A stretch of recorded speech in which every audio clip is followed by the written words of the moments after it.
In this video, we're going to go over the KutaSoftware Infinite Pre-Calculus Free Worksheet, Power, Constant, and Sum rules. Now, we've already been introduced to these different rules. When we went over the definition of derivative worksheet, that very last problem went over the power, constant, and sum rules, but it was all intuitive. So now we're going to go over the definitions. So for power rule, the power rule, that is where we multiply the exponent by the coefficient, and then we decrease that exponent by 1. For the constant rule, this is simply that the derivative of a constant is 0. And that's because for a constant we have a horizontal line and the slope of that horizontal line is 0, so the derivative is 0. And then lastly, the sum rule. And this basically says that we're going to find the derivatives of the terms separately and then we'll add them together in the end. So if we had a function such as x squared plus x plus 1, the sum rule states that we would find the derivative of x squared, find the derivative of x, find the derivative of 1, and then add those together. So essentially working each of the derivatives independently. So now that we've gone over our power, constant, and sum rules, let's jump into this worksheet. For numbers 1 through 10, it says to differentiate each function with respect to x.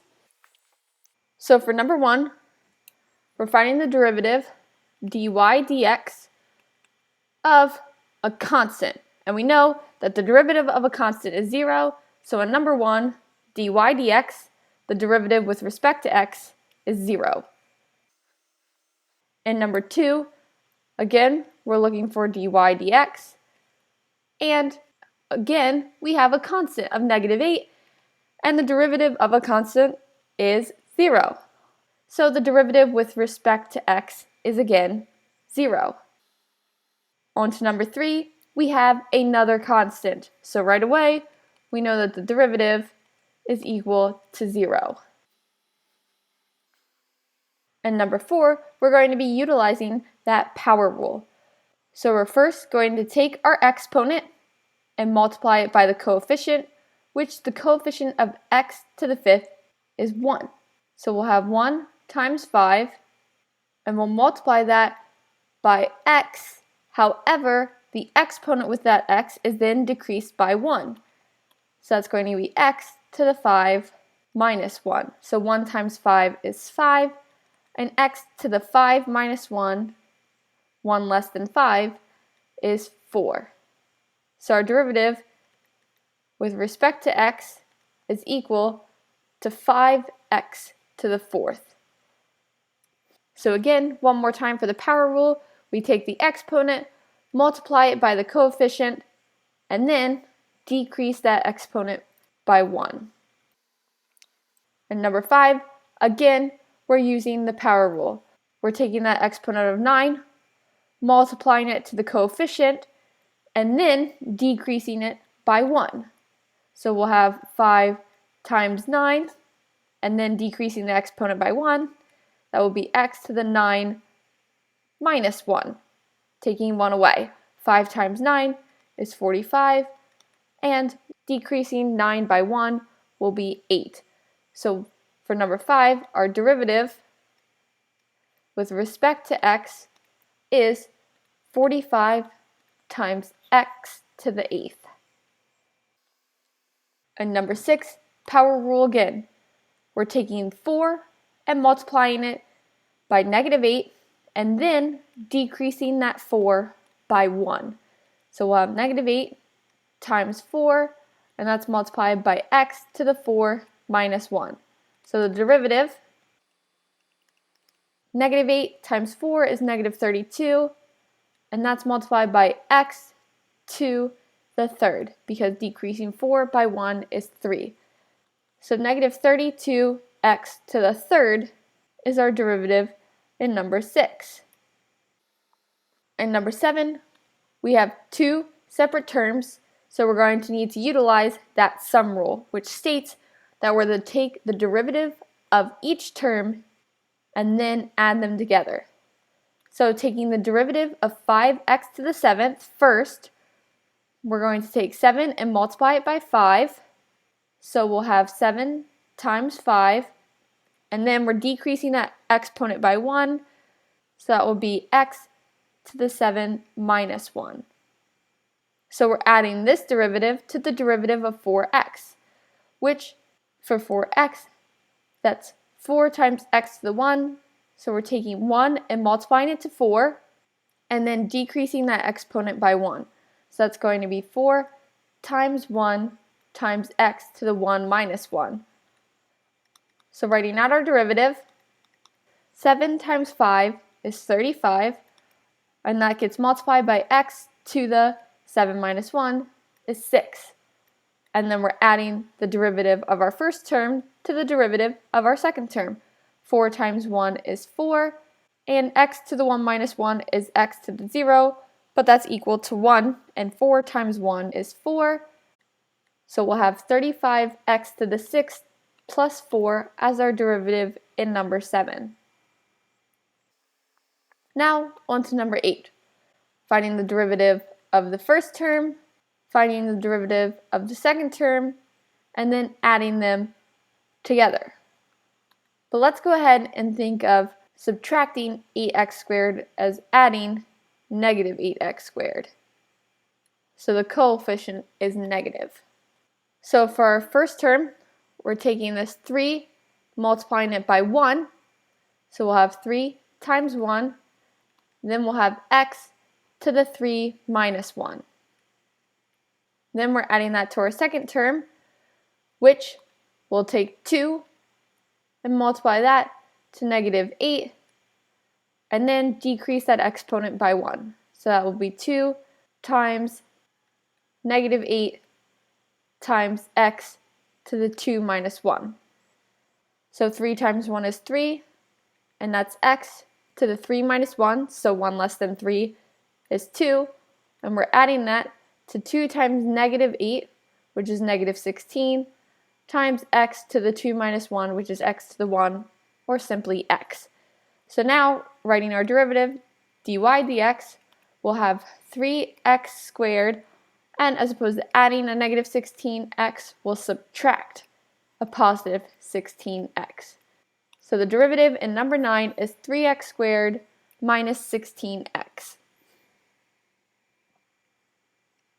On to number 9, I'm quickly going to change these into adding negatives because we haven't learned the difference rule yet. We've only learned the sum rule. So what I'm going to do is I'm going to take this 6, multiply it by 4, and decrease it by 1. So we'll have 4 times 6 times x to the 6 minus 1, which is x to the 5th. Now I'm going to add that to my next term's derivative. So 5 times negative 7, and then x to the 5 minus 1, so decreasing that exponent by 1, x to the 4th.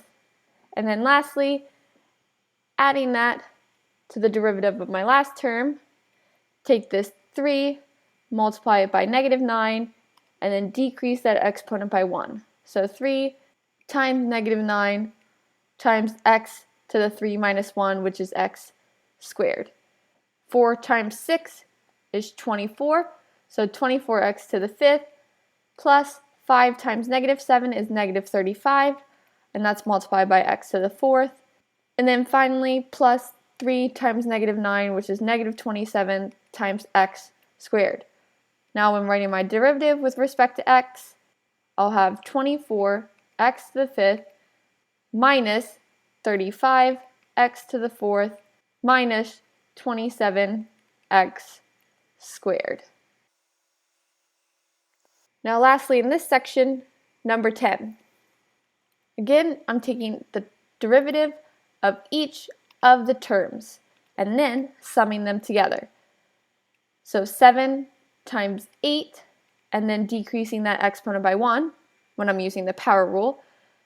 That's going to be 7 times 8 times x to the 7 minus 1, which is 6. And I'm adding that to 5 times 5 times x to the 5 minus 1, which is x to the 4th. and then I'm adding that to the derivative of 9 times x to the third, which I'm taking that exponent of 3, multiplying it by the coefficient, so that's 3 times 9, and then I'm decreasing that exponent by 1, so that would be x squared, because 3 minus 1 is 2. So the derivative with respect to x equals 7 times 8, which is 56, times x to the 6th, plus 5 times 5, which is 25, times x to the 4th, plus 3 times 9, which is 27, and that's multiplied by x squared. So 56x to the 6th, plus 25x to the 4th, plus 27x squared for number 10. And once more, the derivative of 8x to the 7th was 56x to the 6th. And then I added that to the derivative of 5x to the 5th, which was 25x to the 4th, and then I added that to the derivative of 9x cubed, which was 27x squared. So I used the power rule on each of my terms, and then the sum rule. Now on to our critical thinking question. In number 11, it says that a, b, and c are constants. And it says that if y equals x to the 3b plus 3x to the 4c, what is dy dx? So remember, if we're using the sum rule, we need to find the derivative of each of these terms individually and then sum them together. However, because we have exponents for each of these terms, we're going to need to use the power rule. But remember, a, b, and c are constants. So we're going to take 3b and multiply it to the coefficient of x to the 3b, which is 1. So we'll have 3b times 1, which is 3b, and that will get multiplied by x, and then we need to decrease this exponent by 1, but because we don't know what b is equal to, we need to take away 1 from 3b. So then we have 3b minus 1. And then, remembering that sum rule, we're going to add that to the derivative of our other term.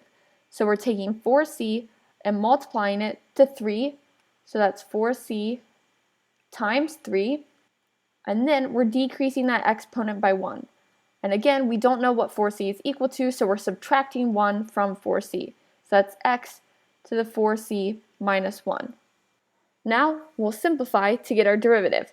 So dy dx equals, we can't simplify the first term anymore, so that's 3b times x to the 3b minus 1, and then we're adding that to, we can multiply the 4 and 3 together to get 12, so that's 12c times x to the 4c minus 1. So our derivative with respect to x, dy dx, is 3b times x to the 3b minus 1 plus 12c times x to the 4c minus 1. And that's our solution in number 11. Notice in this, we didn't even have an a. So really, just the b and c were constants. And with that, we wrap up our power, constant, and sum rules worksheet in the pre-calculus section on the KutaSoftware free worksheet webpage. If you have any questions, as always, leave them in the comments below, or go to my website, maemap.com, maemap.com, for more information on the subject. And if you haven't already, don't forget to like this video, subscribe to my channel, and share it with your peers. All likes, subscriptions, and shares are greatly appreciated.